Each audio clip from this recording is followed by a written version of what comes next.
Welcome back to American Republic. I hope you all had an enjoyable 4-day weekend. Hope you all had a happy Easter. You might not have been able to go to church, but hopefully you're able to stay tuned, pay attention, listen, maybe online to a church service.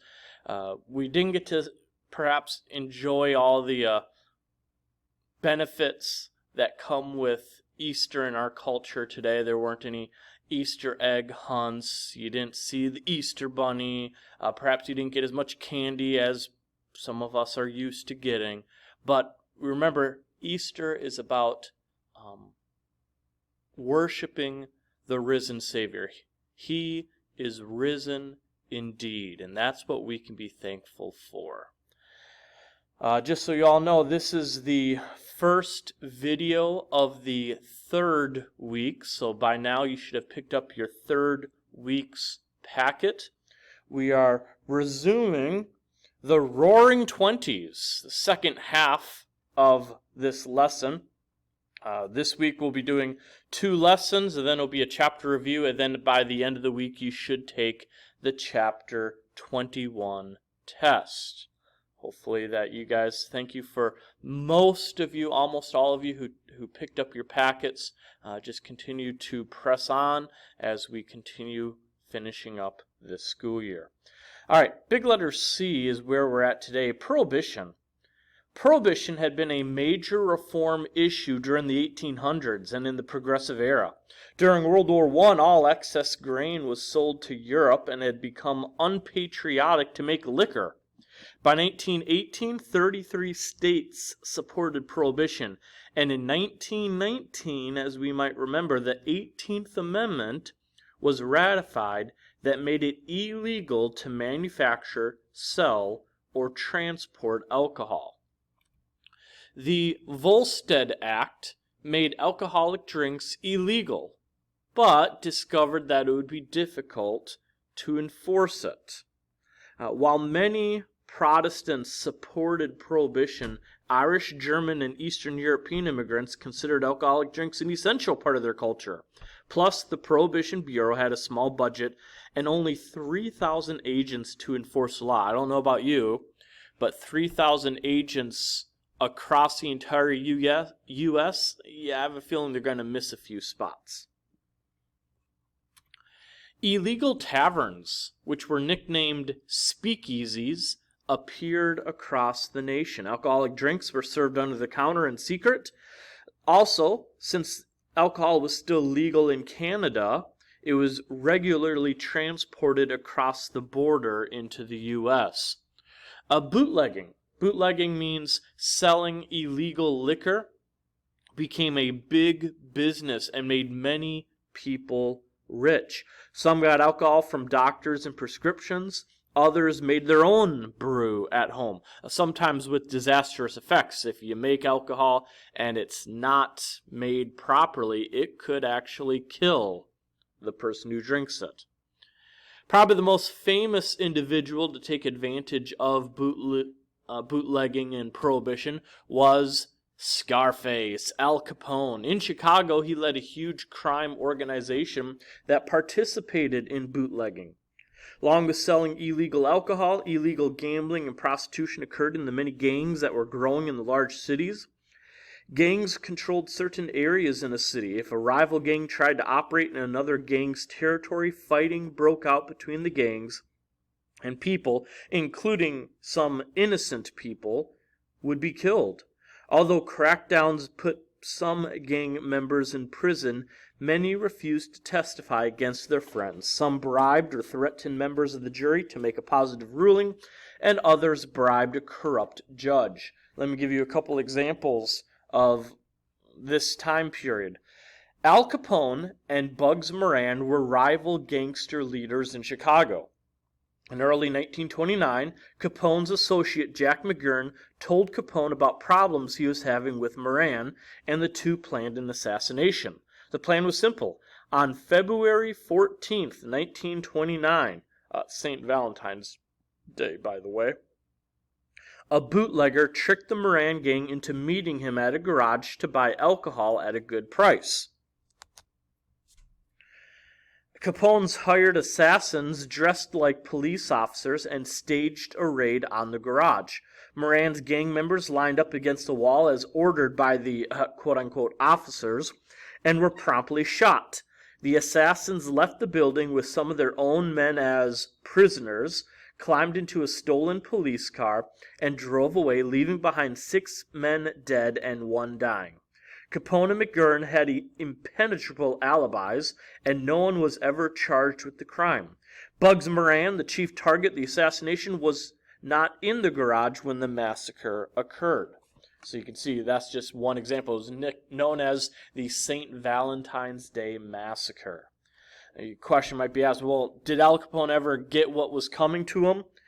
Despite Al Capone's well-known criminal activities, the government could not get a conviction on him.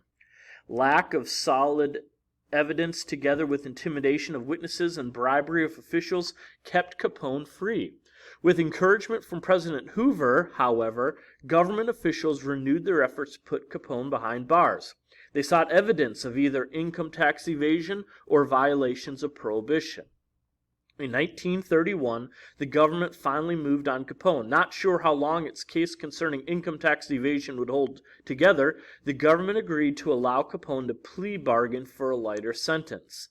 However, when Judge James Wilkerson declared that he was not bound by such a bargain, Capone withdrew his guilty plea and prepared for a trial. Capone's men then identified the potential jurors and tried to bribe them. In response, Judge Wilkerson switched juries the day the trial started. Capone was convicted and sentenced to 11 years in prison, the maximum that you could receive for tax evasion.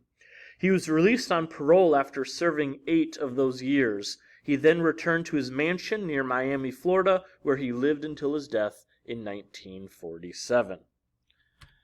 By the late 1920s, it had become obvious that prohibition was not working. Question might be asked, why was prohibition a failure? It was a noble goal, a noble experiment. The answer is people need to have their desires changed so they can embrace a biblical worldview on subjects like alcohol. What issues does the government have difficulty controlling in the U.S. today? Think of things like drugs, assisted suicide, abortion. What should a Christian do about such issues? On a personal level, Christians ought to evangelize those around them. Cultural change without personal evangelism would be superficial because it does not meet the individual's greatest need. Christians should also participate in the political process to promote a government that rewards good and punishes bad conduct. Letter D. Responses. Many Americans were alarmed by the decline in morals. Some responses were positive, and some, as we will see, were negative. Number 1, the KKK, the Ku Klux Klan. The KKK reemerged, blaming immigrants, Catholics, and blacks for the problems in society. They used high-pressure tactics to intimidate politicians and anyone else who disagreed with them. Popular in the 1920s, it declined when members became more violent, sometimes even killing people. Racism continued to be an ingrained problem in American society. The KKK is just the most obvious example. Another example, in the popular jazz clubs, which, by the way, were often performed by African-American artists like Louis Armstrong, King Oliver, Jelly Roll Morton, yet these clubs only allowed white audiences. There we go, racism.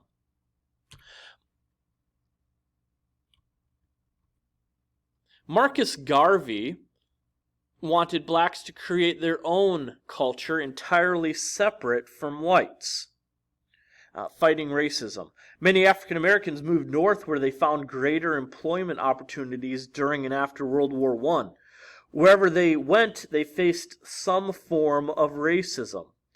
Marcus Garvey even advocated the idea of moving all African Americans to Africa because he believed that whites would never overcome their racial prejudices.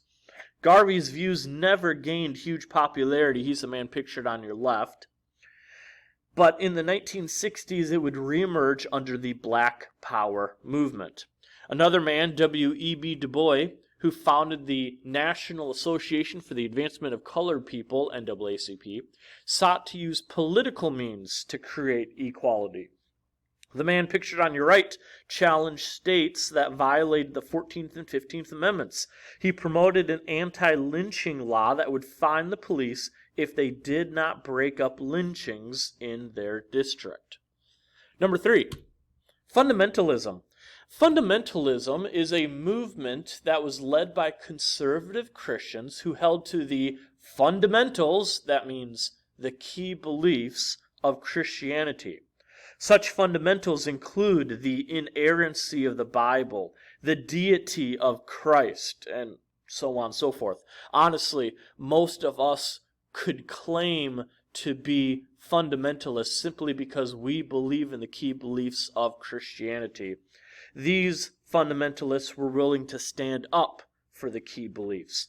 Probably the best or the most well-known example of the fundamentalists in the 1920s was the fight over creationism and evolutionism in public schools, which climaxed during the Scopes nicknamed the Monkey Trial. Some regions in the U.S. had outlawed the teaching of evolution in the public schools. The ACLU persuaded a biology teacher, John T. Scopes, to go against the law and go to trial for it. John T. Scopes, you see pictured there, was the defendant. He was the science teacher charged with the crime. He does look like a science teacher. Clarence Darrow, he's the man in this picture pictured on your left. He was the defense attorney for Scopes, and, by the way, he was an agnostic. We remember an agnostic is someone who does not know if there is a God. And the man pictured on his right, or on your right, was William Jennings Bryan. He was on the prosecution table. The event turned into a huge media event. Hundreds of reporters and many more people converged on the small town of Dayton, Tennessee. Bryan testified in the trial defending the Bible while Darrow questioned him. Bryan was neither a Bible scholar nor a scientist, and Darrow managed to confuse him throughout. Although Scopes was convicted, the trial made Bible-believing Christians seem ignorant and unscientific. The Scopes trial allowed intellectuals and the media to announce the apparent demise of fundamentalism. Fundamentalists split from liberal denominations and grew, however, while the liberal ones declined during this time. No matter how hard the media tried to push down true Christianity, it continued to thrive. Fundamentalist institutes, colleges, and seminaries were founded to continue the growth. As some of the older universities, like Princeton, abandoned true Christianity, others were formed. Moody Bible Institute, sorry for that interruption.